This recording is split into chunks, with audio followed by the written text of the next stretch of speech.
What causes lost shadow detail in aperture priority mode? Imagine capturing a scene where the bright sky and dark shadows are both important, but your photo ends up with overly dark shadows and no detail. What's happening behind the scenes? When you shoot in aperture priority mode, you set the aperture, which controls how much light enters the camera. The camera then automatically picks the shutter speed to make the exposure look right overall. But sometimes, this automatic process can cause shadows to lose detail.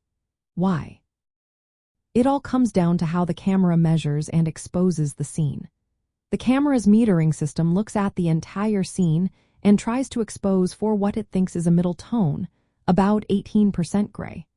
If your scene has very bright highlights and very dark shadows, the camera might decide to expose for the highlights to avoid overexposure. This means the shadows get underexposed, and their details fade away. Because in aperture priority mode the camera controls the shutter speed, it might choose a faster shutter speed to protect the highlights.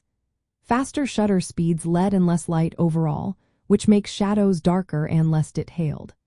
If the scene is very contrasty, the camera's metering can't balance everything perfectly.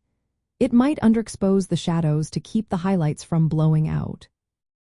Also, if auto ISO is turned off or limited, the camera can't increase sensitivity to brighten shadows. Without enough ISO, shadows stay dark and lose detail. The way you compose your shot can also influence this. Using matrix or evaluative metering averages the brightness across the whole scene. If you're photographing snow with dark trees nearby, the camera might underexpose the shadows to avoid overexposing the snow. This results in shadows that lack detail. Changing your composition or metering mode to spot or center weighted can help the camera focus exposure on the shadows you want to keep detailed. Zooming in or out changes the scene's brightness and how the camera meters it.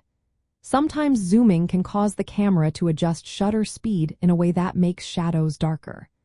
Stray light entering through the viewfinder can also trick the metering system into underexposing, though this is less common. To prevent losing shadow detail, you can use exposure compensation to tell the camera to brighten the image slightly. This helps shadows stay visible but might cause highlights to become a little overexposed.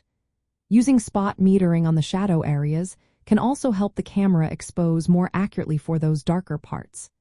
If your camera has auto ISO, setting it to a higher limit allows the camera to increase sensitivity when needed. Keep an eye on the histogram while shooting to see if shadows are clipping and adjust accordingly. In scenes with extreme contrast, switching to manual mode or shutter priority mode gives you more control over exposure, helping you keep shadow details intact.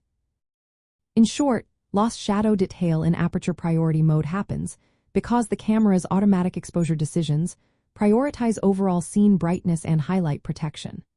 Understanding how metering, shutter speed, and ISO work together helps you make smarter choices. Using exposure compensation, changing metering modes, or adjusting ISO can help you keep those shadow details sharp and clear, all while enjoying the benefits of aperture priority's control over depth of field.